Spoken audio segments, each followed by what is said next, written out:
The gelding reared without warning, hooves slashing the air as the rattlesnake coiled beneath a rock, and Tessa Zimmerman felt herself flying backward before the cold shock of the river swallowed her whole. The water was deeper than it looked from shore, swollen from late spring snow melt that still fed down from the Sangre de Cristo Mountains in this year of 1878. Her heavy riding skirt became a sodden anchor instantly, dragging her down, even as she kicked frantically toward what she hoped was the surface. The current was stronger than she expected, pulling her sideways and down simultaneously, and her lungs began to burn with the need for air. She had lived in Pinon, New Mexico for 3 months now, running the general store her uncle had left her when he passed, and in all that time she had never imagined the Rio Grande could be so merciless. Her head broke the surface for one desperate gasp before the current pulled her under again. The weight of her clothing was impossible, her boots like stones tied to her feet. She clawed at the water, but it was useless. The world above became a shimmering, unreachable dream of light, while the darkness below reached up with cold fingers. She thought of her mother back in Philadelphia, of the letter she had written just yesterday that sat unsealed on her desk, of all the things she had wanted to do with this new life she had claimed for herself in the West. Then strong hands grabbed her from behind, hauling her upward with such force that they breached the surface together in a spray of water and sunlight. She gasped and choked, water streaming from her nose and mouth as an arm locked around her chest from behind. "I have got you," a deep voice said near her ear, steady and calm despite the rushing water. "Stop fighting me, just breathe." Tessa tried to obey, tried to let her body go limp as instructed, but panic still clawed at her throat. The man behind her was swimming sideways across the current rather than fighting it directly, using its power to help propel them toward the far bank. She could feel the solid warmth of him against her back, the strength in the arm that held her secure, and gradually her terror began to ebb enough for rational thought to return. The shore came up suddenly, rocks and mud and blessed solid ground. He dragged her up onto the bank and she collapsed onto her hands and knees, coughing up what felt like half the river. Her whole body shook from cold and shock and the aftermath of pure terror. She could hear him breathing hard beside her, could see his hands planted in the mud near her own, water dripping from his sleeves. When she could finally lift her head, she found herself looking at a man in his mid-20s with dark hair plastered to his head and the most striking blue eyes she had ever seen. His face was all hard angles and sun-weathered planes, with a strong jaw and a mouth that looked like it did not smile often. He was studying her with an intensity that made her breath catch for an entirely different reason than the water in her lungs. "Can you breathe?" he asked, his voice that same steady rumble she had heard in the water. "Yes," she managed, though it came out as barely more than a whisper. "Thank you. You saved my life." He stood and offered her his hand. She took it, feeling the calluses on his palm, the strength as he pulled her to her feet without apparent effort. She swayed slightly and he steadied her with a hand on her elbow. "Your horse bolted," he said, nodding back toward the other side of the river where her gelding stood on the bank, reins trailing. "Saw a snake, look like.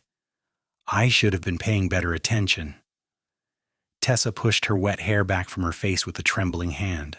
Now that the immediate danger had passed, embarrassment was flooding in to replace the fear. She was the owner of the most successful store in Pinon, a woman who prided herself on competence and self-sufficiency, and here she was being rescued like some helpless damsel. "I know better than to let my guard down near the river." "Snake could have startled any horse," he said with a slight shrug. "Not your fault." She looked at him more carefully now, taking in the worn but well-maintained clothes, the gun belt slung low on his hips, the hat that had somehow stayed on his head through the whole rescue.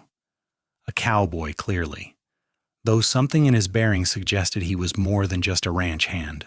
I am Tessa Zimmerman, she said, extending her hand formally despite the absurdity of the gesture given they were both soaked and dripping.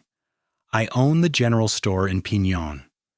He took her hand, his grip firm but brief. Jackson Cole. I work at the Running Sea Ranch, about 10 miles north of town. Recognition flickered through her. She had heard the name of that ranch before, one of the largest in the territory. The Cole family ranch? My father started it 20 years ago, Jackson said. I'm helping him run it now. There was something in his tone, a flatness when he mentioned his father that suggested a complicated relationship. But before Tessa could pursue that thought, a wave of dizziness swept over her and she stumbled. Jackson caught her immediately, his hands steadying her shoulders. You need to get warm and dry, he said. Town is too far. My ranch is closer. Can you ride? I think so. She looked across the river at her horse, who was now grazing peacefully as if he had not just tried to kill her. But my horse is on the other side. I will get him. My horse is tied up in those trees. He pointed to a small grove of cottonwoods about 50 yards downstream. Can you walk that far? Tessa nodded, not trusting her voice. She was starting to shake harder now, her teeth chattering. Jackson shrugged out of his vest, which was marginally less soaked than the rest of his clothes, and draped it over her shoulders before she could protest. Then he dove back into the river with the casual confidence of a man who had grown up swimming in these waters. She watched him cut across the current with strong, efficient strokes, reach the other side, and calm her nervous gelding with a few quiet words and gentle hands. He swung up onto the horse bareback, using just the reins to guide him back across the river at a calmer ford point upstream. By the time he returned to her side, leading both horses, Tessa had made it to the cottonwood grove where a beautiful bay stallion stood tied and waiting. Think you can mount up? Jackson asked, assessing her with those sharp blue eyes. Yes, Tessa said, though truthfully she was not entirely sure. Her legs felt like water, and her whole body ached from fighting the current. Jackson seemed to read her doubt. Without asking permission, he put his hands on her waist and lifted her into the saddle as easily as if she weighed nothing. The casual display of strength should not have affected her the way it did, but Tessa found her breath catching again. She gathered the reins with numb fingers while Jackson mounted his own horse with the ease of someone who had spent more of his life in the saddle than out of it. It is not far, he said, nudging his horse into an easy walk.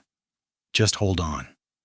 They rode in silence, Tessa focusing all her energy on staying upright while Jackson kept his horse close to hers, clearly ready to catch her if she started to fall. The sun was warm on her face but could not seem to penetrate the cold that had settled into her bones. Her teeth chattered and her hands shook on the reins, but she refused to complain. She had gotten herself into this situation through carelessness, and she would endure the consequences with dignity. The Running Sea Ranch appeared over a rise like something out of a dream. The main house was larger than Tessa had expected, a sprawling adobe structure with a wide covered porch and real glass windows that spoke of prosperity. Outbuildings dotted the landscape, including a massive barn, several corrals, and what looked like a bunkhouse for ranch hands. Cattle grazed in the distance, fat and healthy, and she could see several men working with horses in one of the corrals. Jackson guided them directly to the main house, dismounting and handing his reins to a young Mexican man who had hurried over from the barn. Miguel, take care of the horses, Jackson said, and let my mother know we have a guest who needs dry clothes and hot coffee. Yes, Mr. Cole, Miguel said, his eyes widening slightly as he took in Tessa's bedraggled state.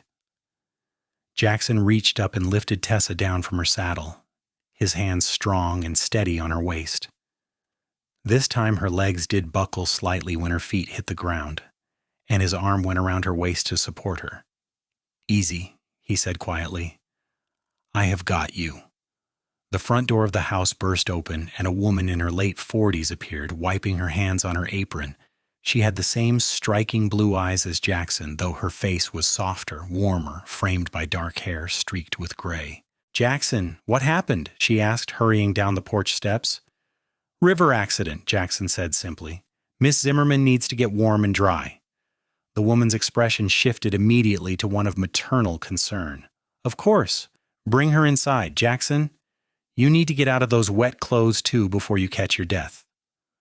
"I am fine, Mother," Jackson said, but there was a fondness in his tone that belied the gruff words.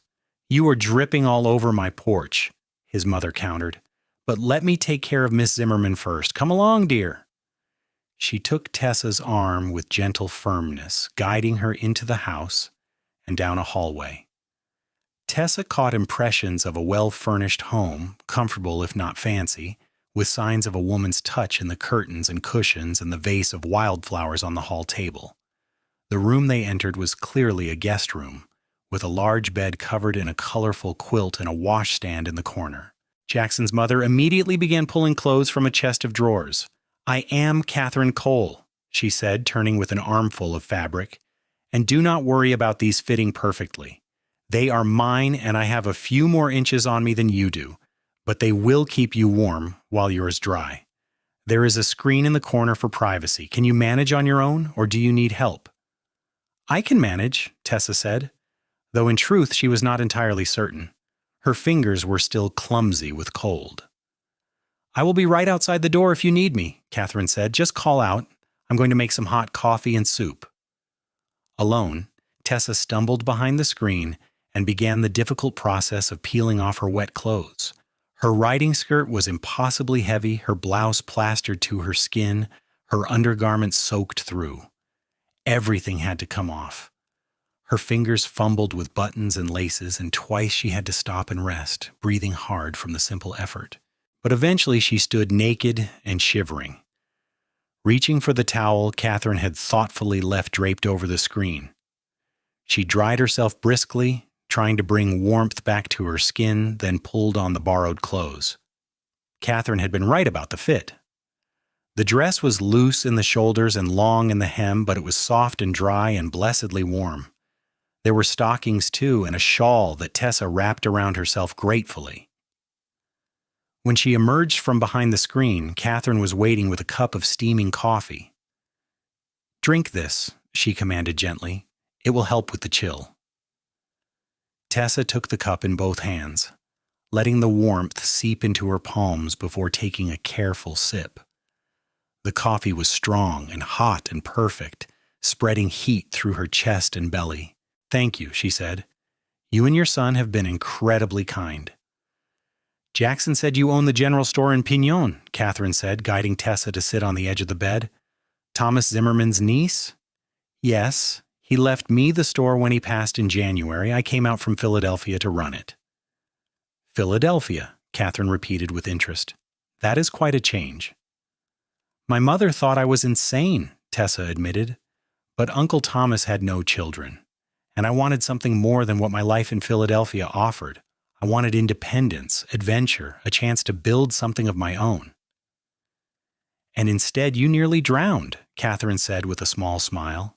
Despite everything, Tessa found herself smiling back. "Not my finest moment, I admit." "How are you feeling? Any pain anywhere? Trouble breathing?" "Just cold and tired," Tessa said, "and embarrassed." "Nothing to be embarrassed about. The river is dangerous, especially this time of year with the runoff. Even experienced riders can get into trouble. My husband nearly drowned in that same stretch of river 15 years ago." Catherine's expression clouded slightly. Of course, he had been drinking, which was usually the case. The bitterness in her tone was subtle but unmistakable. Tessa filed that information away, remembering the flatness in Jackson's voice when he had mentioned his father. "Is your husband here?" she asked carefully. "He died 2 years ago," Catherine said. "Fell off his horse during a storm. Everyone assumed he had been drinking then too, and they were probably right." She shook her head as if clearing away dark thoughts. "But that is old history. Let me get you some soup. You need hot food in your belly." She left, and Tessa sat in the quiet room sipping her coffee and trying to process everything that had happened. This morning she'd been riding out to survey a potential supply route, planning her business expansion, thinking about ledgers and inventory. Now she was sitting in a stranger's house wearing borrowed clothes, alive only because a cowboy had risked his own life to pull her from the river. Jackson Cole. She could still feel the strength of his arms around her, still see those intense blue eyes studying her face with an expression she could not quite read. He had been calm and capable in a crisis, gentle despite his obvious strength, and there had been something in his touch that made her heart race in a way that had nothing to do with her near-death experience. She set down her coffee cup with a slightly shaking hand. This was ridiculous. She had just met the man. She had been in the territory for 3 months and had been far too busy building her business to think about romance. Besides, she had come west specifically to claim her independence, not to fall for the first handsome cowboy who crossed her path. Even if he had saved her life. Even if something in his eyes had made her feel seen in a way she had never experienced before. Catherine returned with a tray bearing a bowl of thick soup, fresh bread, and more coffee. "Eat," she instructed. "Jackson is changing his clothes and will join us shortly." The soup was delicious, rich with beef and vegetables, and Tessa realized she was ravenous. She had eaten breakfast before dawn, planning to return to town by midday, and the ordeal in the river had left her depleted. She ate with single-minded focus while Catherine sat in a chair by the window darning a sock. "My son does not often bring young women home," Catherine said after a few minutes, her tone carefully casual. Tessa nearly choked on her soup. "He saved my life. I hardly think that counts as bringing me home." "Perhaps not," Catherine agreed, but there was a knowing look in her eyes that made Tessa feel transparent. "Still, I have not seen him look at anyone the way he looked at you when he carried you into this house." "He did not carry me," Tessa protested. "I walked." "With his arm around your waist, dear, which for Jackson is practically a declaration of intent." "I think you're reading too much into a simple rescue," Tessa said, but her cheeks felt warm. Catherine just smiled and returned to her darning. A few minutes later, Jackson appeared in the doorway wearing dry clothes. His dark hair was still damp but combed back from his face, emphasizing the strong line of his jaw and those remarkable eyes. He had shaved too, Tessa noticed, and changed into a clean shirt and vest. The transformation from dripping river rescuer to striking young rancher was somewhat disconcerting. "Miss Zimmerman," he said with a slight nod. "How are you feeling?" "Much better, thank you, and please call me Tessa. I think we are past formalities after you pulled me out of the river." Something flickered in his eyes, might have been amusement or pleasure. "Tessa, then, and you should call me Jackson." "Would you like some soup, Jackson?" Catherine asked, rising from her chair. "I will leave you two to talk while I check on dinner preparations. Tessa, you will stay for dinner, of course. It is too late for you to ride back to town today, and you are in no condition for the journey anyway. We have plenty of room for you to stay the night." "Oh, I could not impose," Tessa began, but Catherine waved away her protest. "It is no imposition. It is common sense. The ride to Pignon is nearly 2 hours, and you have had a significant shock today. Stay, rest, and Jackson will escort you home tomorrow." She left before Tessa could argue further, closing the door behind her with a soft click that seemed almost pointed. Tessa looked at Jackson, who was leaning against the door frame with his arms crossed, and found him watching her with that same intense focus that made her pulse quicken. "Your mother is very determined," she said. "She is right, though," Jackson said. "You should not ride back tonight, and I would feel better knowing you are safe here rather than trying to make it back to town after what happened." "I am perfectly capable of taking care of myself," Tessa said, though the words lacked conviction given the circumstances. "I do not doubt that," Jackson said, and to her surprise, he sounded sincere. "But even capable people can use help sometimes. There is no shame in accepting it." He moved further into the room, pulling a chair away from the wall and sitting down so they were at eye level. The movement was casual, but Tessa had the sense that he was being deliberate about not looming over her, about making himself less physically imposing.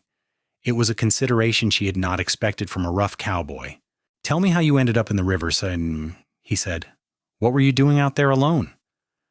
"Surveying a route," Tessa explained. "I want to expand my supply connections, maybe bring in goods from Santa Fe more regularly. I was looking at the terrain, seeing if there might be a faster way than the main road." "On your own?" Jackson's brow furrowed. That is dangerous country to be exploring alone. I have been riding since I was a child, Tessa said, a edge creeping into her voice. I am not helpless. No one said you were helpless, Jackson replied calmly. But this is not Philadelphia. We have rattlesnakes, mountain lions, flash floods, and occasional bandits. Smart people travel in pairs or groups regardless of how capable they are. Tessa wanted to argue, but she could not dispute his logic. Besides, today had proven his point rather spectacularly. You are right, she admitted. I was being stubborn and foolish. I wanted to prove I could handle things on my own. Why do you feel you need to prove that? The question surprised her with its insight. She studied Jackson's face, looking for judgment or condescension, but found only genuine curiosity. Because no one believed I could do this, she said finally. When I told my family I was coming west to run the store, they thought I was mad. My mother begged me to stay, to marry the banker's son she had picked out for me, to live a safe, predictable life. My friends thought I was throwing away my future for some romantic notion about the frontier. Everyone was waiting for me to fail, to come running back admitting they were right.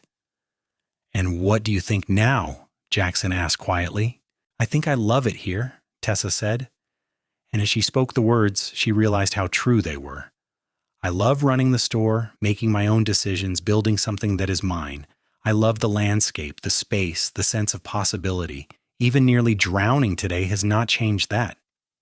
Good, Jackson said, and there was warmth in his voice now, approval. The West needs more people with that kind of determination. Just maybe not quite so much independence that you get yourself killed. I will try to find a better balance, Tessa said dryly, and was rewarded with what might have been an actual smile, a quick flash that transformed his serious face into something unexpectedly beautiful. They talked for another hour while Tessa finished her soup and the afternoon light slanted through the window. Jackson told her about the ranch, the challenges of running such a large operation, the complexities of managing cattle and horses and the men who worked them. She told him about the store, the satisfaction of matching customers with exactly what they needed, her plans for expansion. They discovered they were both readers, both passionate about their work, both navigating the complicated territory of family expectations and personal ambitions. Jackson's father, she learned, had been a hard man and a heavy drinker who had built the ranch through sheer stubborn will, but had made life difficult for everyone around him. Jackson had spent his childhood trying to earn approval that never came, and his young adulthood cleaning up his father's mistakes. His mother had endured years of a difficult marriage, staying for Jackson's sake and for love of the ranch itself. I swore I would never be like him, Jackson said, staring out the window at the land he now controlled. I would never be cruel, never be careless with people's trust, never let drinking or anger make my decisions. From what I have seen, you are nothing like that, Tessa said softly. You are thoughtful and kind and incredibly capable. He turned to look at her, and the intensity in his gaze made her breath catch. You barely know me. I know you dove into a dangerous river to save a stranger, Tessa countered. I know you were gentle when you could have been rough, patient when you could have been impatient. I know your mother clearly loves you, and that Miguel jumped to help you the moment you asked. Those things tell me plenty about who you are. Jackson stood abruptly, as if her words had affected him more deeply than he wanted to show. I should check on the horses, he said. Make sure yours did not sustain any injuries from bolting. He left without waiting for a response, and Tessa was alone again with her thoughts and the lingering warmth of their conversation. She stood and moved to the window, watching Jackson cross the yard toward the barn with long, purposeful strides. Even from a distance, she could see the set of his shoulders, the controlled power in the way he moved. What was happening to her? She had built her whole new life around independence, around proving she did not need anyone to take care of her. Yet here she was, fascinated by a man she had known for only a few hours, replaying their conversation in her mind and analyzing every word and gesture. Catherine appeared in the doorway. Dinner will be ready in an hour, she said. Would you like to rest until then? You have had quite a day. Actually, I would love to help with dinner preparations if you would not mind the company, Tessa said. I've been sitting long enough. Catherine's face brightened. I would enjoy that very much. Come along. The kitchen was the heart of the house, large and warm, with a massive wood stove and copper pots hanging from hooks on the wall. Catherine put Tessa to work slicing vegetables for a stew while she herself worked on making biscuits. They fell into an easy rhythm, and Catherine proved to be a comfortable conversationalist, asking about Tessa's life in Philadelphia and her impressions of New Mexico without being intrusive. Jackson needs someone like you, Catherine said eventually, her hands working the biscuit dough with practiced efficiency. Someone with fire and independence who will not defer to him just because he is the man of the house. Catherine, I barely know your son, Tessa protested, though her cheeks warmed. But you will, Catherine said with absolute confidence. I saw the way he looked at you. I have never seen him look at anyone like that before. And I saw the way you watched him when he left the room, like the sun had gone out. That is just because he saved my life, Tessa argued weakly. If you say so, dear, Catherine said. But her smile suggested she did not believe that for a moment. Jackson returned as they were setting the table, bringing with him the scent of horses and hay in the outdoors. He washed up at the kitchen basin and joined them at the large wooden table that could have seated a dozen people but tonight held just the three of them. The meal was delicious. Hearty ranch food served with warmth and conversation. Jackson ate with the focused appetite of a man who worked hard physically, but he also asked Tessa thoughtful questions about her business and listened to her answers with genuine interest. Catherine watched them both with obvious satisfaction, occasionally interjecting with her own observations or stories. After dinner, Jackson showed Tessa around the ranch in the lingering twilight. They walked through the barn where horses dozed in their stalls, past the corrals where cattle lowed softly, out to a slight rise that overlooked the whole operation. The sun was setting behind the mountains, painting the sky in shades of orange and purple and deep rose, and the air was cooling rapidly in that way desert air did once the sun went down. It is beautiful, Tessa said softly, taking in the vast landscape spreading out in all directions. It is, Jackson agreed, but when she glanced at him, he was not looking at the sunset. He was looking at her. Her heart did something complicated in her chest. Jackson, I know we just met, he said before she could finish. I know this is fast and probably foolish, but I have not been able to stop thinking about you since I pulled you out of that river. Not just about making sure you were safe, but about talking to you, learning who you are, making you smile. I have been thinking about you too, Tessa admitted, her voice barely above a whisper, which is ridiculous, I know. I came out here to be independent, not to fall for the first man I met. You did not fall, Jackson said with a slight smile. You drowned and I pulled you out. Completely different situation. She laughed, despite the seriousness of the moment, and he stepped closer, his hand coming up to gently tuck a strand of her hair behind her ear. His touch was feather light, but it sent electricity through her entire body.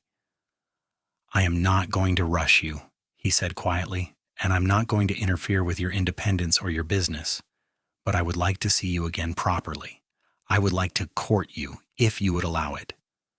Tessa's breath caught. In Philadelphia, courtship had been a formal, rigid affair with calling cards and chaperones and endless social rules. But standing here under the vast New Mexico sky with this man who had risked his life for her without hesitation, she felt like all those old rules belonged to a different world entirely. I would like that, she said, very much. Jackson's whole face transformed with his smile, and this time it was not just a quick flash, but something sustained and genuine and breathtaking. He took her hand, his calloused fingers curling around hers with surprising gentleness, and they stood together watching the last of the sunset fade into star-filled darkness. That night, Tessa lay in the guest room bed, wrapped in warm quilts and listening to the unfamiliar sounds of the ranch settling down for the night. She should have been exhausted, but instead she felt electric, alive in a way she had never experienced before. Every time she closed her eyes, she saw Jackson's face, felt his hands steadying her. heard his voice saying he wanted to court her. She had come west looking for independence and found something she had not been seeking at all. The question now was whether she could have both, whether she could build the life she wanted while also opening her heart to this unexpected possibility. The uncertainty should have frightened her, but instead she felt only anticipation, a sense that her real adventure was just beginning. When morning came, Tessa woke to the smell of coffee and breakfast cooking. She dressed quickly in her own clothes, which had been laundered and dried overnight, though she kept Catherine's shawl wrapped around her shoulders against the early morning chill. In the kitchen, she found Catherine already up and Jackson sitting at the table with his own coffee, his hair still damp from washing. "Good morning," he said, rising when she entered. The gesture was courtly, old-fashioned, and it made her heart skip. "Good morning," she replied, accepting the coffee Catherine pressed into her hands. "I will ride back to town with you," Jackson said. "I need to pick up some supplies anyway, and I want to make sure you get home safely." "I am perfectly capable of riding home alone," Tessa said, but there was no heat in it. "I know," Jackson said simply, "but I would feel better accompanying you. Besides, I want to." They set out after breakfast, Jackson on his bay stallion and Tessa on her now calm gelding. The morning was crisp and clear, the kind of perfect spring day that made everything seem possible. They rode easily together, sometimes talking, sometimes comfortable in silence, and Tessa found herself noticing details about Jackson that she had missed in yesterday's drama, the way he sat his horse with unconscious grace, the way his eyes constantly scanned the landscape with the awareness of someone who understood this land intimately, the way his voice softened when he talked about his mother or the ranch. Piñon came into view just before noon, a small collection of buildings clustered along the main road with the Rio Grande glittering in the distance. Tessa's store was on the main street, a sturdy adobe building with a sign that read Zimmerman General Store in proud letters. Jackson helped her dismount and tied both horses to the hitching post out front. "Thank you," Tessa said, suddenly shy now that they were back in civilization where people might see them and gossip. "For everything, for saving my life, for your mother's hospitality, for riding back with me." "It was my pleasure," Jackson said, and there was something in his eyes that made the formal words feel intimate. "May I call on you? Perhaps Sunday afternoon, if you're free." "I would like that," Tessa said, aware that her smile was probably far too wide but unable to help it. "Until Sunday then," Jackson said. He tipped his hat to her, mounted his horse with fluid grace, and rode off down the main street toward the Mercantile, leaving Tessa standing on her own porch with her heart racing and her mind spinning. The store bell jangled as she went inside, and her assistant Mary looked up from the counter where she was helping a customer. Mary was a widow in her 50s, practical and kind, who had worked for Uncle Thomas and agreed to stay on when Tessa took over. "Miss Zimmerman," Mary exclaimed, her eyes widening, "we were so worried when you did not come back yesterday. Are you all right?" "I am fine," Tessa assured her. "There was an incident with the river, but everything is fine now." "An incident?" Mary pressed. "What kind of incident?" Before Tessa could answer, the customer at the counter, Mrs. Henderson, turned around with avid interest in her eyes. "An incident at the river? Do tell." Tessa resigned herself to the inevitable. In a town the size of Piñon, news traveled faster than horses. "My horse was spooked by a snake and threw me into the river," she said as matter-of-factly as possible. "Fortunately, someone pulled me out. I stayed at the Running Sea Ranch overnight and rode back this morning. As you can see, I am perfectly fine." "The Running Sea?" Mrs. Henderson's eyebrows rose nearly to her hairline. "That is the Cole Ranch. Do not tell me it was Jackson Cole who pulled you out." "It was," Tessa admitted. "And you spent the night there?" Mrs. Henderson was practically vibrating with the juiciness of this gossip. "His mother was a most gracious hostess," Tessa said firmly. "Now, if you will excuse me, I need to check on the accounts. Mary, could you help Mrs. Henderson with her purchases?"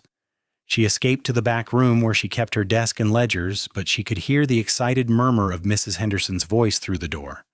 By evening, The whole town would know that Tessa Zimmerman had been rescued by Jackson Cole and spent the night at his ranch. The gossips would have them engaged by nightfall, married by tomorrow. The thought should have annoyed her, but instead Tessa found herself smiling as she opened her ledger. Let them talk. She had nearly died yesterday, and in the process she had met someone who made her feel things she had never felt before. If the town wanted to gossip about it, that was their business. The next few days passed in a blur of work and anticipation. Tessa threw herself into the store, taking inventory, reorganizing displays, working on her expansion plans. But underneath all the activity, she was counting down to Sunday with a teenager's excitement that she would have found embarrassing if she had not been so caught up in it. Jackson came to town on Wednesday to pick up supplies, and he stopped by the store. The visit was brief and ostensibly about business, but the way his eyes lit up when he saw her, the way his hand lingered when she handed him his change, made it clear that business was not really on his mind. They managed only a few minutes of conversation before other customers arrived, but those few minutes sustained her through the rest of the week. On Friday, a bouquet of wildflowers was delivered to the store with a note that read simply, "Looking forward to Sunday, JC." Tessa put them in a vase on the counter where she could see them all day, and tried to ignore Mary's knowing smile. Sunday dawned bright and warm, and Tessa changed her dress 3 times before settling on a simple blue cotton that brought out the color of her eyes. She told herself she was being ridiculous, that this was just an afternoon visit, nothing to get nervous about. But her hands shook slightly as she pinned up her hair, and her reflection in the mirror showed flushed cheeks and eyes that sparkled with anticipation. Jackson arrived exactly at 2 o'clock, riding his bay stallion and leading a gentle mare. He was dressed in what were clearly his good clothes, dark trousers and a white shirt with a string tie, his boots polished and his hat brushed clean. He tied the horses to the post and climbed the steps to her door, and when she opened it, his sharp intake of breath told her that her effort with the blue dress had been worth it. "You look beautiful," he said simply. "Thank you. You look very handsome yourself," Tessa replied, and his smile told her he was pleased by the compliment. "I thought we could ride out to the canyon overlook," he said. "It is a beautiful view, and there is a good trail, but only if you're comfortable getting back on a horse after what happened."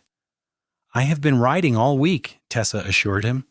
"I was not going to let one bad experience make me afraid." Pride flickered in his eyes. "I brought my mother's mare for you. She is gentle and steady. Nothing spooks her." They rode out of town together, and Tessa was keenly aware of the eyes watching from windows and porches. Let them look, she thought. Let them see that Tessa Zimmerman was being courted by the most eligible bachelor in the territory, and she was not the least bit sorry about it. The trail to the canyon overlook wound through scrubland dotted with piñon pines and juniper, climbing gradually toward the higher elevations. Jackson kept his horse close to hers, pointing out landmarks and telling her stories about the area. He had grown up exploring this landscape, and his knowledge of it was intimate and deep. The overlook, when they reached it, was spectacular. The canyon spread out below them in layers of red and gold rock, carved by millennia of wind and water into fantastic shapes.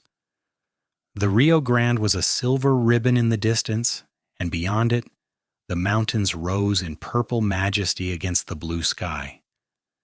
Jackson dismounted and came to help Tessa down, his hands strong on her waist.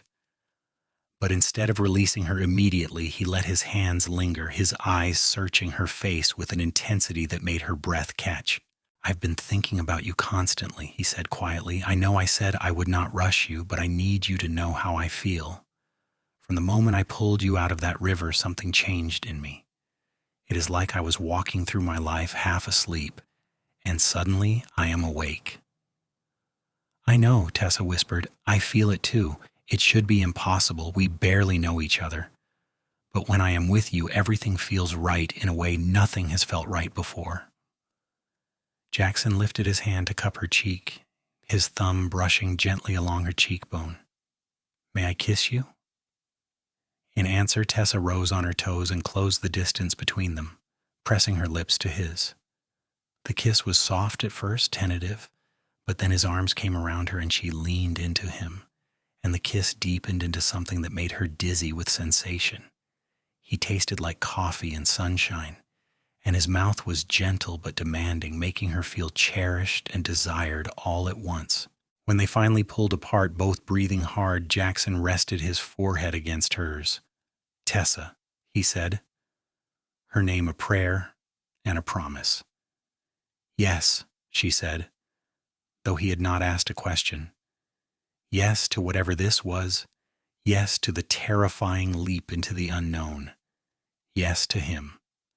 They spread a blanket in the shade of a large boulder and sat together looking out over the canyon, talking about everything and nothing.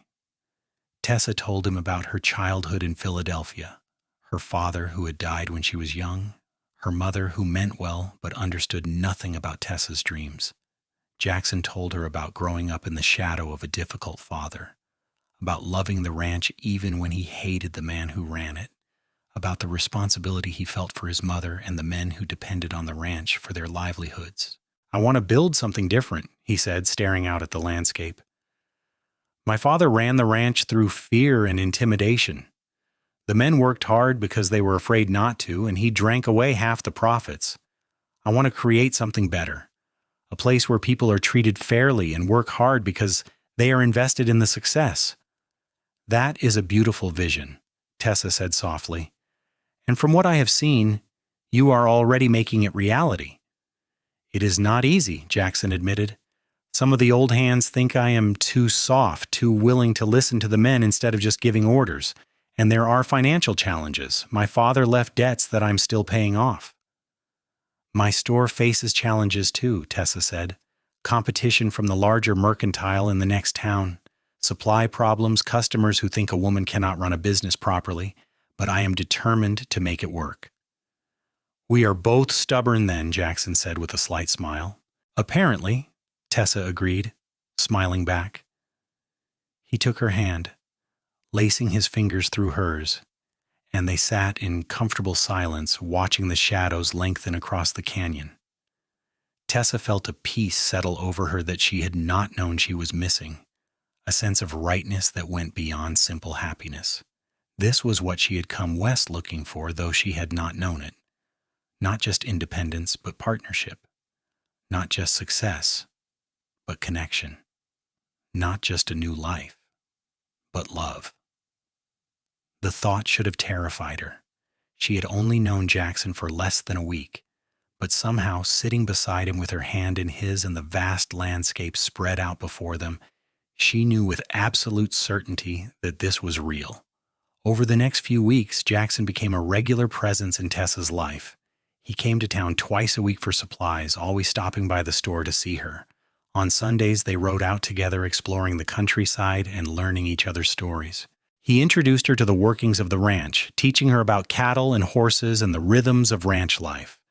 She showed him the intricacies of running a store, the satisfaction of a well-kept ledger, and a satisfied customer. They talked about everything, their dreams and fears, their pasts and their hopes for the future. Tessa learned that Jackson played the harmonica, that he had a dry sense of humor that emerged when he was comfortable, that he was surprisingly well-read for a cowboy. Jackson learned that Tessa could shoot almost as well as she could manage accounts, that she had a stubborn streak a mile wide, that she sang when she thought no one could hear her. And they kissed, stolen moments of passion that left them both breathless and wanting more. On the canyon overlook, in the shadow of the barn at the ranch, in the back room of the store after hours, each kiss deepened their connection, building a fire between them that grew harder to bank. Catherine watched their courtship with obvious approval, treating Tessa like a daughter already. She invited Tessa to dinner at the ranch every Sunday, and slowly Tessa became part of the fabric of that household. She helped Catherine with kitchen work, learned about preserving and cooking for a large operation, and listened to stories about Jackson as a boy that made him blush and protest. The town gossips had a field day at first, but as the weeks turned into months, their speculation turned into acceptance. Jackson Cole and Tessa Zimmerman were courting seriously, and it was clear to everyone that this was heading toward marriage. In early July, Jackson took Tessa back to the canyon overlook where they had first kissed. The summer heat was intense, but a slight breeze made the afternoon bearable. They stood at the edge looking out over the familiar view, and Jackson turned to face her, taking both her hands in his. "I love you," he said simply. "I have loved you since the day I pulled you out of the river, though it took me a while to recognize it. You're the strongest, smartest, most beautiful woman I have ever met, and I want to spend the rest of my life with you." Tessa's eyes filled with tears. "I love you too. So much it scares me sometimes." "Then marry me," Jackson said. "Be my wife, my partner, my love. I am not asking you to give up your independence or your store. I would never ask that, but let me stand beside you, support you, love you for the rest of our lives." "Yes," Tessa said through her tears. "Yes, absolutely, yes." He pulled her into his arms and kissed her deeply, and in that moment Tessa felt her whole world shift and settle into its proper place. This was what she had been searching for without knowing it. Not independence for its own sake, but the freedom to choose her own path. And she chose this, chose him, chose the life they would build together. They married in early September in a small ceremony at the ranch with Catherine and a handful of close friends. Tessa wore a simple white dress that Catherine had helped her sew, with wildflowers in her hair. Jackson wore his best suit and looked so handsome that Tessa's heart stuttered when she saw him waiting for her. The local minister performed the ceremony on the wide front porch, with the mountains as their backdrop and the ranch spread out before them. When the minister pronounced them husband and wife, Jackson kissed her with such tenderness that several people in the small audience wiped away tears. Catherine was crying openly, overwhelmed with joy for her son. Mary had closed the store for the day to attend and was dabbing at her eyes with a handkerchief. The celebration afterward was simple but joyful, with a meal Catherine had prepared and music provided by several ranch hands who played fiddle and guitar.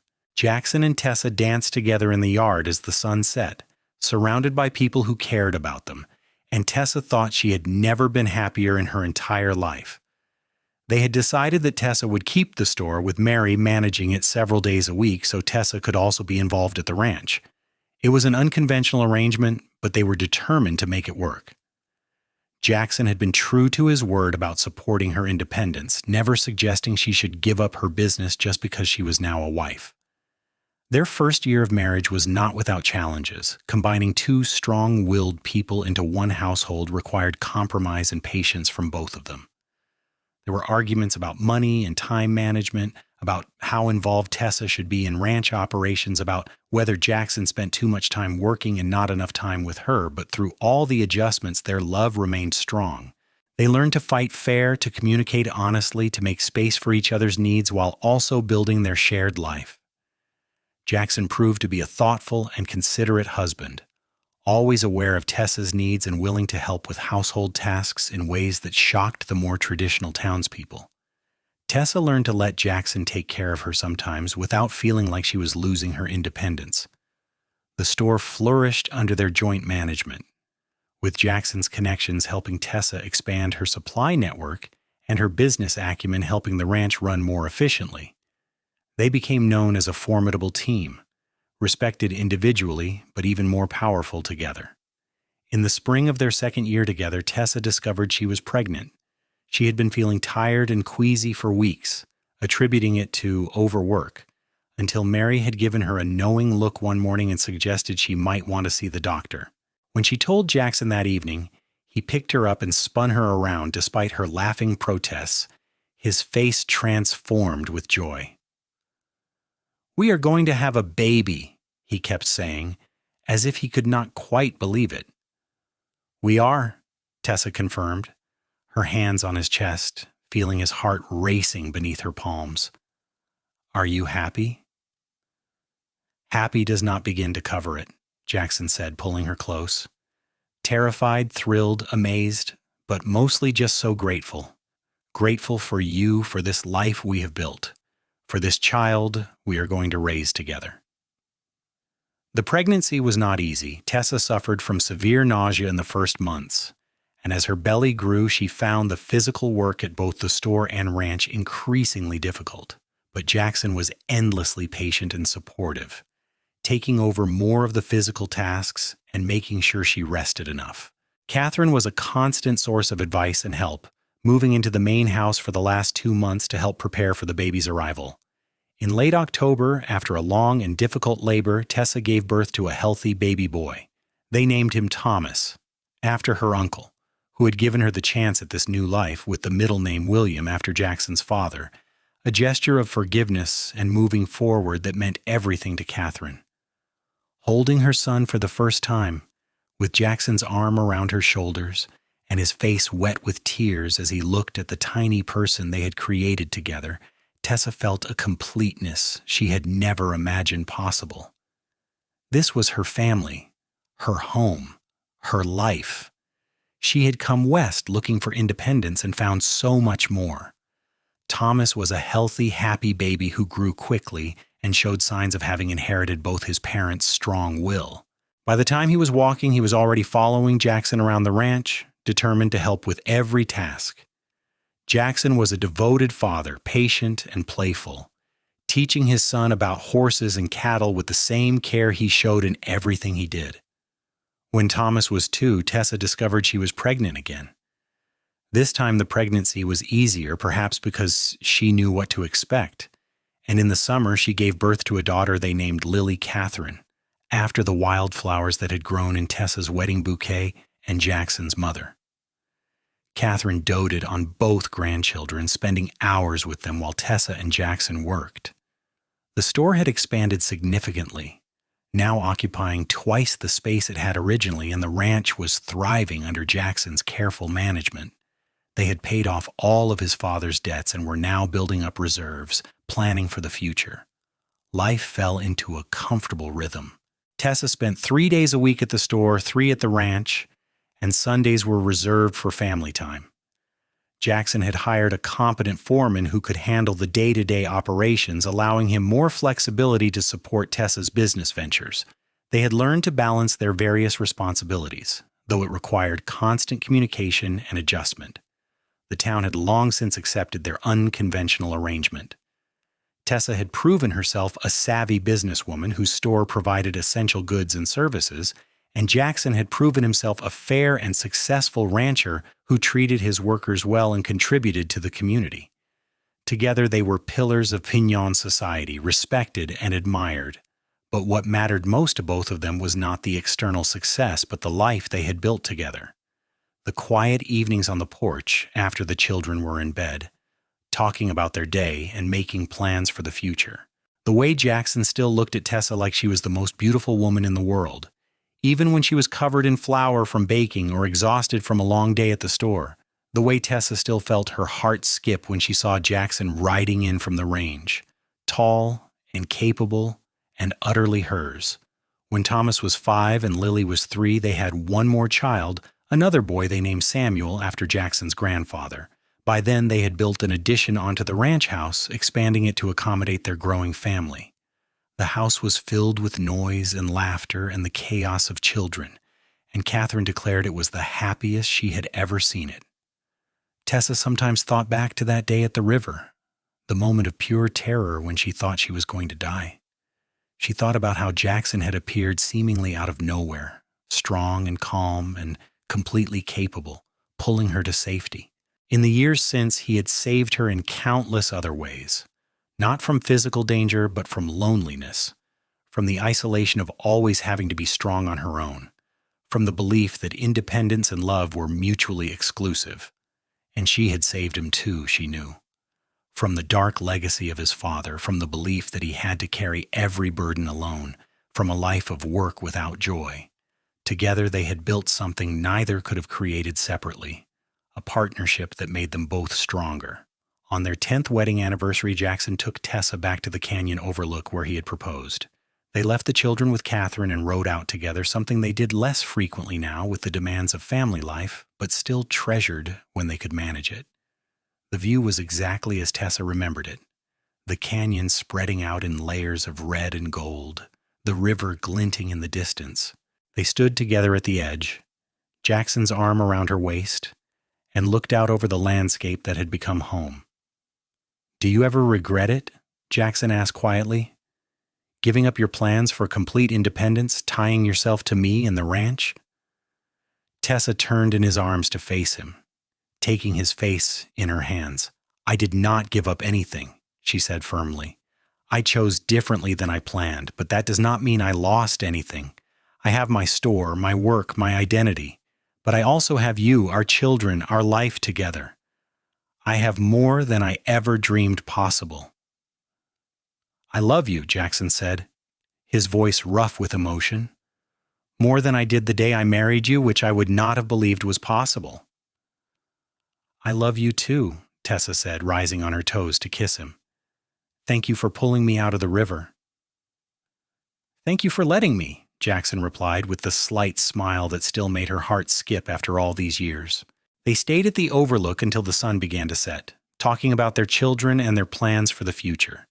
Thomas was showing real aptitude for ranch work and already declaring he wanted to be a cowboy like his father. Lily was fascinated by the store and loved helping Tessa count inventory and arrange displays. Samuel was still too young to show clear interests, but he had a sunny disposition that made everyone smile. "We should expand the ranch," Jackson said thoughtfully. "Buy the Peterson property to the east. It would give us access to better grazing land and that spring-fed creek." "And I want to add a section to the store for ladies' ready-made clothing," Tessa added. "Women are tired of having to sew everything themselves or send away to Santa Fe for dresses." They talked through their various plans the way they always did, building their future together with words and dreams and practical calculations. It was what they did best. This partnership of equals, this marriage of true minds and hearts. As the stars began to appear in the darkening sky, they mounted their horses and rode back toward the ranch. Tessa could see the lights of the house in the distance, warm and welcoming, and knew that her children would be waiting for them with excited stories about their day with grandmother. This was her life now, so different from anything she had imagined back in Philadelphia. She had come west alone, determined to prove she needed no one. Instead, she had found everything she had not known she was missing: a partner who respected her strength while also offering his own, children who filled her days with love and chaos and purpose, a community that valued her contributions, a home that was truly hers. And it had all started with a moment of terror and a cowboy who had not hesitated to dive into dangerous water to save a stranger. That moment had changed everything, had set her on a path she could never have anticipated. Looking back now, Tessa could see how every choice, every challenge, every joy had led her to this place, this life, this profound sense of belonging. Jackson reached over and took her hand as they rode, their horses moving easily together through the gathering darkness. No words were necessary. After 10 years, they could communicate volumes with a single touch, a shared glance, a gentle pressure of fingers. The ranch house grew larger as they approached, its windows glowing with lamplight, the sound of children's laughter drifting out into the evening air. Catherine appeared on the porch, waving, and Tessa could see Thomas and Lily jumping excitedly behind her. "Race you home," Jackson said with a grin, and spurred his horse forward. Tessa laughed and followed, her hair streaming behind her in the wind, her heart full to overflowing with joy. She let Jackson win, as she often did, and his triumphant whoop when he reached the porch made her smile. Some things never changed. He was still the strong, capable cowboy who had pulled her from the river, and she was still the determined, independent woman who had built a life on her own terms. But now they were so much more than that. They were partners, parents, lovers, friends. They were each other's home, each other's safe harbor, each other's great adventure. Thomas and Lily rushed out to meet them as they dismounted, both talking excitedly about their day. Samuel was already asleep, Catherine reported, worn out from playing. They all went inside together into the warmth and light of the house they had built, the family they had created, the life they had chosen. That night, after the children were in bed and Catherine had retired to her room, Tessa and Jackson sat together on the porch swing, rocking gently in the darkness. The stars blazed overhead in the clear desert sky, and the night air was cool and pleasant after the heat of the day. "Tell me again," Tessa said softly, snuggled against Jackson's side. "Tell you what?" he asked, though he knew. This was a game they played sometimes, revisiting the story of how they met. "Tell me about pulling me out of the river," Tessa said. "What were you thinking?" "I was thinking that there was a woman drowning and I had to get to her before the current pulled her under for good," Jackson said, his arm tightening around her. "I was thinking that I had never moved so fast in my life. I was thinking that if I lost you before I even met you, the world would be a darker place." "You did not know me," Tessa protested, as she always did. "I did not know your name," Jackson corrected. "But the moment I saw you fighting that water, refusing to give up even when you had every reason to, I knew you were someone special, someone worth saving, someone worth knowing." "And now?" Tessa asked, tilting her face up to look at him. "Now you are worth everything," Jackson said simply. He kissed her forehead, her nose, her lips, each kiss a promise renewed. "You are my whole world, Tessa Cole. You and our children, this life we have built. There is nothing I would not do for you, nothing I would not give to keep you safe and happy." "You already gave me everything," Tessa whispered. "You gave me your heart, your name, your trust. You gave me freedom to be myself and a place to belong. You gave me love without conditions and partnership without limitations." They sat in comfortable silence, rocking gently on the swing, listening to the night sounds of the ranch.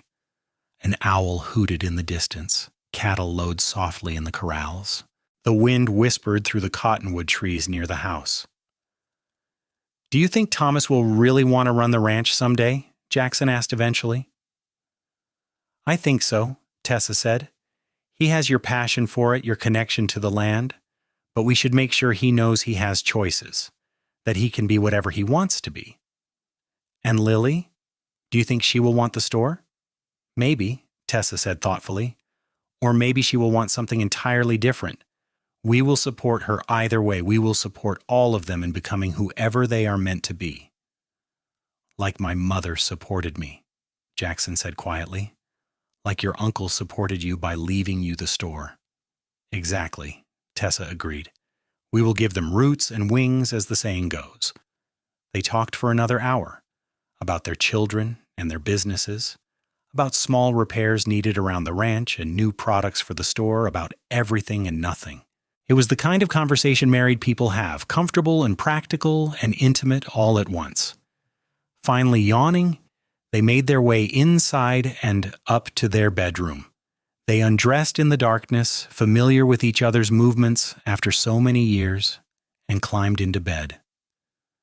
Jackson pulled Tessa close, her back against his chest, his arm around her waist the way they always slept.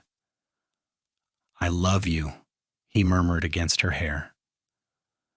"I love you too," Tessa replied, lacing her fingers through his.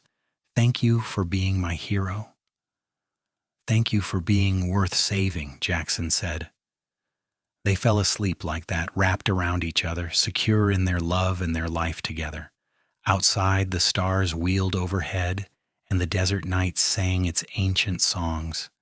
Inside, a family slept peacefully, safe and loved and home. The years continued to unfold with their mixture of joy and challenge, triumph and difficulty. The children grew, each developing distinct personalities and interests. Thomas did indeed develop a passion for ranching, spending every spare moment with his father learning about cattle and horses and land management. By the time he was 12, he could ride as well as any of the ranch hands and had a natural feel for working with animals that made Jackson proud. Lily surprised them all by developing a passion not for the store but for medicine. At 8, she was fascinated by healing, constantly asking the town doctor questions and reading every medical book she could get her hands on. It was an unusual ambition for a girl, but Tessa and Jackson encouraged it, remembering their own unconventional paths. Samuel, the youngest, turned out to have an artistic temperament. He loved to draw and paint, capturing the landscapes and people around him with surprising skill for his age. He was quieter than his siblings, more introspective, but his gentle nature made him beloved by everyone. Catherine remained active and healthy well into her 60s, a constant presence in the children's lives.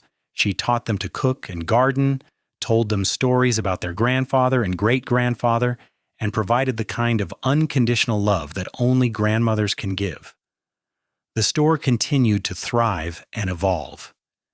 Tessa had indeed added a ladies' clothing section, which proved enormously popular. She also began stocking books and a few luxury items as the town grew and became more prosperous.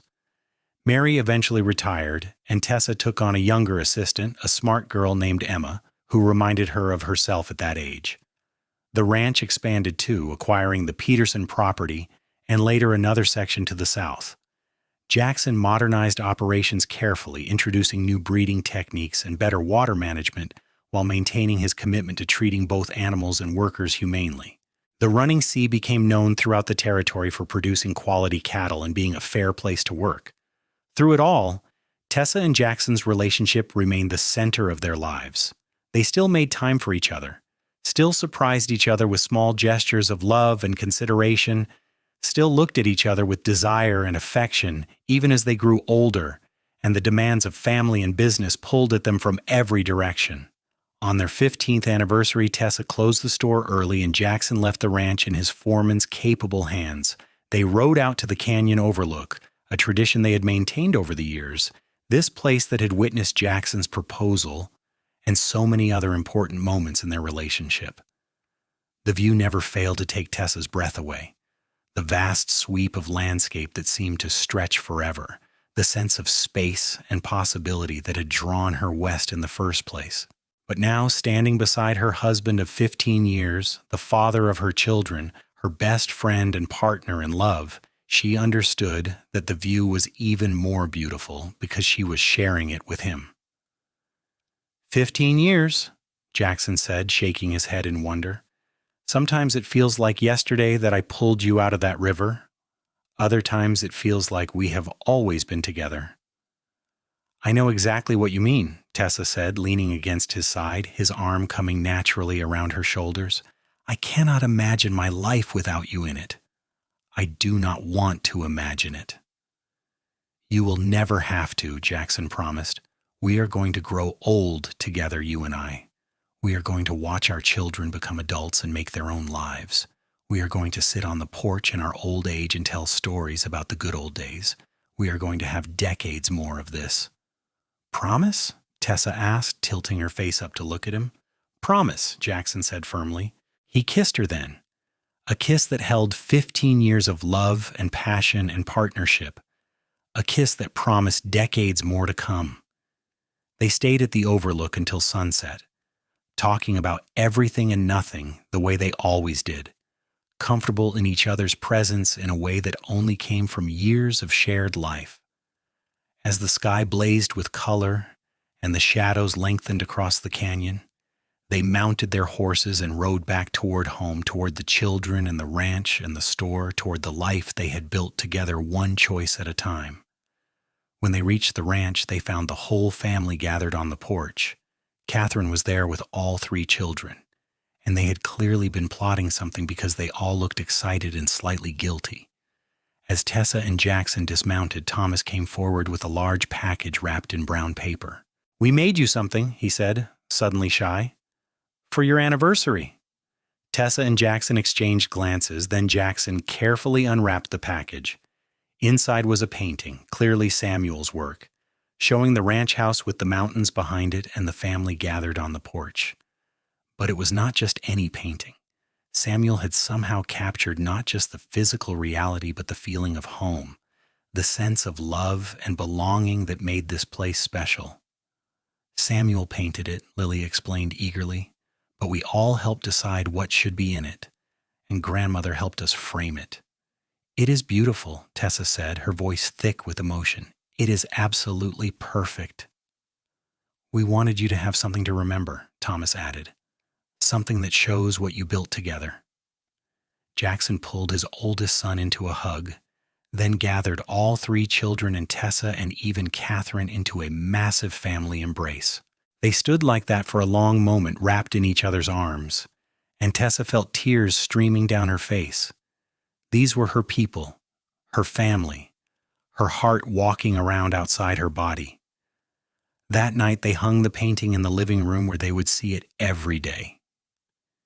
It became a centerpiece of the house, a reminder of everything they had built and everything they meant to each other. The years continued their steady march, bringing both joy and sorrow. When Tessa was 42 and Jackson was 44, Catherine passed away peacefully in her sleep. The loss hit them all hard, but especially Jackson, who had been so close to his mother. They buried her on a hill overlooking the ranch she had loved, next to Jackson's father, and the whole town turned out for the funeral. Tessa held Jackson as he grieved, giving him the same steady support he had always given her. She knew that his mother's death hit him particularly hard because Catherine had been his rock during his difficult childhood, the one person who had always believed in him and loved him unconditionally. But she also knew that Catherine had died happy, surrounded by family, having seen her son build the life she had always hoped he would have. The children helped them through the grief, their vitality and needs pulling Jackson and Tessa forward even in their sadness. Thomas was 17 now and taking on more responsibility at the ranch. Lily was 15 and already talking about going east to medical school, a prospect that both thrilled and terrified Tessa. Samuel at 13 was still quiet and artistic, but he had developed a surprising talent for understanding horses that made him invaluable around the ranch. Life went on as it always did. The store celebrated its 20th anniversary under Tessa's ownership. The ranch continued to prosper. The children grew into capable, thoughtful young adults who made their parents proud. When Thomas was 20, he married a smart, capable rancher's daughter named Rose, and they moved into the foreman's house on the property. A year later, they made Tessa and Jackson grandparents with the birth of a healthy baby girl they named Catherine Rose.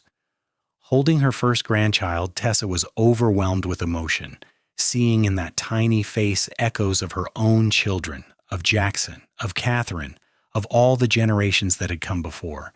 Lily did go east to medical school, one of a handful of women in her program. It was difficult and lonely at times, and she faced discrimination and harassment, but she persevered with the same stubbornness her mother had shown. She came home summers and winter breaks full of stories about her studies and her determination to be a doctor who served communities like Pignon that were often underserved.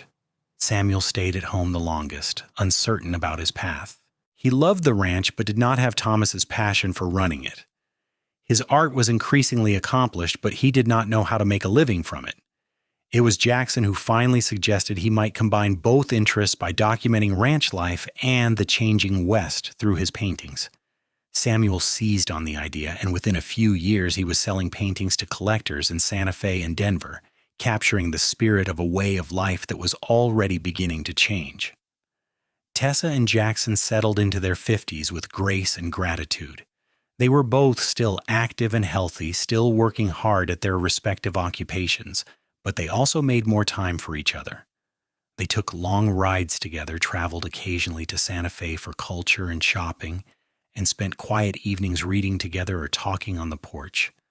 On their 25th anniversary, the whole family gathered at the ranch for a celebration. Thomas and Rose were there with their 2 children. Lily had managed to get away from medical school for a few days. Samuel lived at home still, working on a series of paintings. Extended family and friends from town swelled the gathering until the ranch house was bursting with people and laughter and life. Jackson stood to make a toast, and the room quieted to hear him. He was 50 now, his dark hair streaked with gray, his face lined with the marks of a life lived fully, but his blue eyes were as striking as ever, and when he looked at Tessa, they held the same love and wonder they had held 25 years ago. "25 years ago, I married the woman I pulled out of the Rio Grande," he said, his voice carrying across the room. "I thought I was saving her life that day. What I did not know was that she was going to save mine in every way that mattered. Tessa, you have given me more than I ever dreamed possible. You have given me love, partnership, children, a life worth living. You have challenged me to be better, supported me through difficulties, celebrated my successes, and stood by me through everything.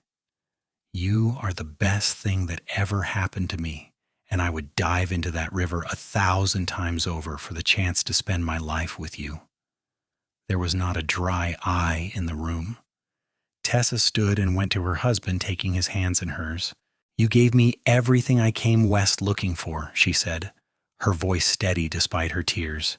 "You gave me freedom and partnership, love and respect, adventure and home. You have been my friend, my lover, my partner in every venture.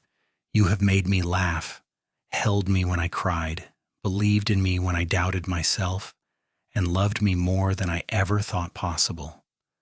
The day I fell into that river was the luckiest day of my life because it brought me to you." They kissed to thunderous applause and cheering, and then the party continued late into the night with music and dancing and storytelling. The children shared funny stories about their parents, friends told tales of Tessa and Jackson's courtship, and everyone celebrated not just a marriage, but a love story that had touched everyone who witnessed it. Late that night, after all the guests had left or gone to bed, Tessa and Jackson walked out to their favorite spot on the porch.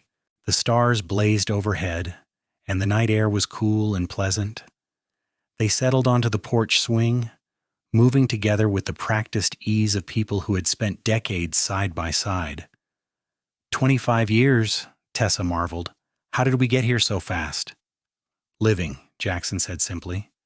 "Building our life one day at a time, raising our children, running our businesses, loving each other." "Do you have any regrets?" Tessa asked, though she thought she knew the answer. "Not a single one," Jackson said firmly. "Every choice I made led me here, to you, to this life. How could I regret that?" "I feel the same way," Tessa said. She took his hand, lacing their fingers together the way she had done thousands of times before. "Though I sometimes wonder what would have happened if you had not been there that day at the river." "But I was there," Jackson said. "Maybe it was fate. Maybe it was luck. Maybe it was God's plan. Whatever it was, I am grateful for it every single day." They sat together in comfortable silence, rocking gently on the swing, listening to the familiar night sounds of the ranch. This was their life, built over decades of hard work and love and commitment. It was not perfect. They had faced challenges and losses, arguments and difficulties, but through it all, their love had remained constant, growing deeper and richer with each passing year. "I love you," Tessa said softly. "I love you too," Jackson replied. "Today, tomorrow, always." The years continued to unfold, bringing new joys and new challenges. Lily graduated from medical school and returned to New Mexico, setting up a practice in Pinon that served the growing community. She never married, too focused on her work and her patients, but she was happy and fulfilled. Thomas took over complete management of the ranch as Jackson gradually stepped back, and under his leadership, the running sea continued to thrive. Samuel's paintings gained recognition throughout the West, and he eventually married a fellow artist he met at a showing in Denver. More grandchildren came, filling the ranch house with noise and laughter. Tessa and Jackson delighted in their role as grandparents, able to enjoy the children without the daily responsibility of raising them. They told stories about the old days, taught their grandchildren to ride and rope, and passed on the values and traditions that had shaped their own lives. On their 30th anniversary, Tessa and Jackson returned once more to the canyon overlook. They were both in their mid-50s now, their hair graying, their faces lined with age and experience. But when they looked at each other, they still saw the young woman who had nearly drowned, and the cowboy who had pulled her to safety still felt the spark of attraction and love that had drawn them together all those years ago. 30 years, Jackson marveled, and I love you more now than I did the day we married. That is because now you know me, Tessa said with a smile. All my faults and flaws and stubborn ways, and you love me anyway. I love you because of those things, not despite them, Jackson corrected. Your strength, your independence, your refusal to be anything less than yourself. Those are the qualities I fell in love with, and they are the qualities I have admired every day since. They stood together at the edge of the overlook, looking out over the landscape that had witnessed so many of the important moments of their relationship. The canyon was eternal, unchanged despite the passage of time, a reminder that some things endure. Do you remember what you were thinking when you proposed to me here, Gua? Tessa asked. I was thinking that I wanted to spend every day of the rest of my life with you, Jackson said, that I wanted to wake up next to you, work alongside you, grow old with you, and I have gotten to do exactly that. We have built a good life, haven't we? Tessa said, though it was not really a question. The best life, Jackson agreed. We have created something beautiful together. Our children, our grandchildren, our businesses, our home. But most of all, we have created a love story worth telling. I would say worth living, Tessa amended. That too, Jackson said with a smile. They stayed until the sunset painted the sky in brilliant colors, then rode back to the ranch in the gathering twilight. The house glowed with warm light, and they could see their family gathered on the porch waiting for them, 3 generations joined by bonds of love and blood and shared history. This was what mattered, Tessa thought as they approached their home. Not the material success, though they were proud of what they had built. Not the public recognition or the respect of the community, though those were gratifying. What mattered was this: the people gathered on that porch, the love that connected them all, the sense of belonging and purpose that came from being part of something larger than themselves. Jackson helped her dismount, and they walked hand in hand to join their family. Thomas and Rose were there with their children. Lily had come from her medical practice in town. Samuel and his wife had driven up from Santa Fe, where they now lived, and countless others, friends and extended family who had come to celebrate. The evening was filled with good food and laughter, with music and dancing and storytelling. The grandchildren played in the yard while the adults sat on the porch talking. It was exactly the kind of gathering Tessa loved, surrounded by people she cared about, celebrating all they had built together. As the night deepened and people began to drift away to bed, Tessa and Jackson found themselves alone again on the porch swing. It had become their spot over the decades, the place where they retreated to talk and reconnect at the end of long days. The wood was worn smooth by years of use, the chains slightly creaky, but it was as much a part of their home as the walls themselves. Thank you, Tessa said softly. For what? Jackson asked, though he had his arm around her and his face was nestled in her hair. For everything.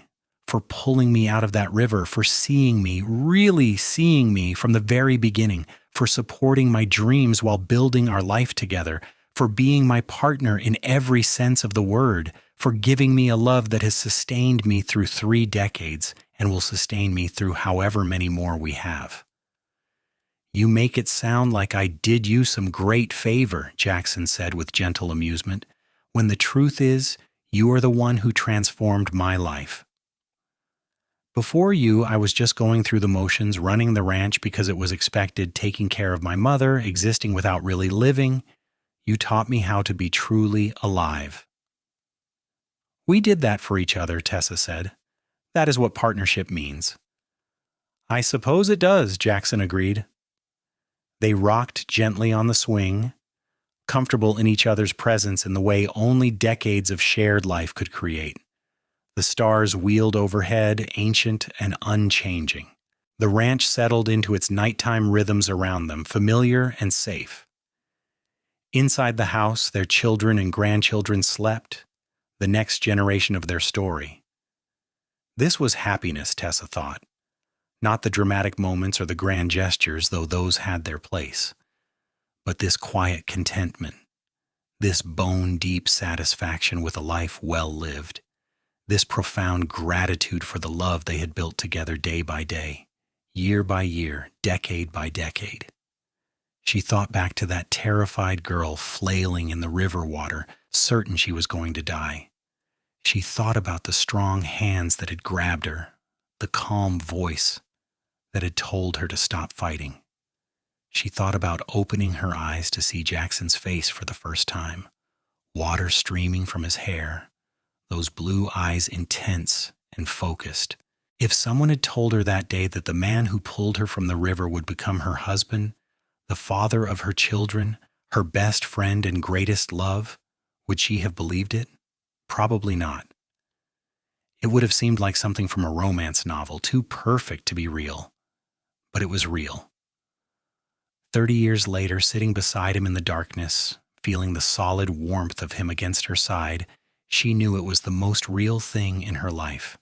This love, this partnership, this shared journey through the joys and sorrows of life. This was what it all meant, what it was all for. "I would do it all again," she said softly.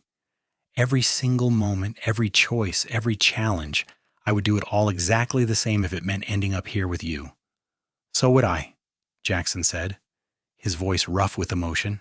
"1,000 times over, I would choose you, choose us, choose this life we have built together."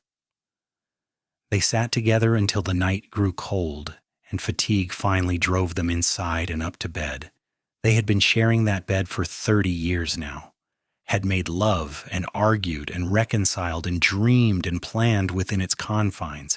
It had witnessed the full spectrum of their married life, from passion to comfort, from sleepless nights with sick children to lazy mornings when they could sleep late, from tears to laughter to everything in between.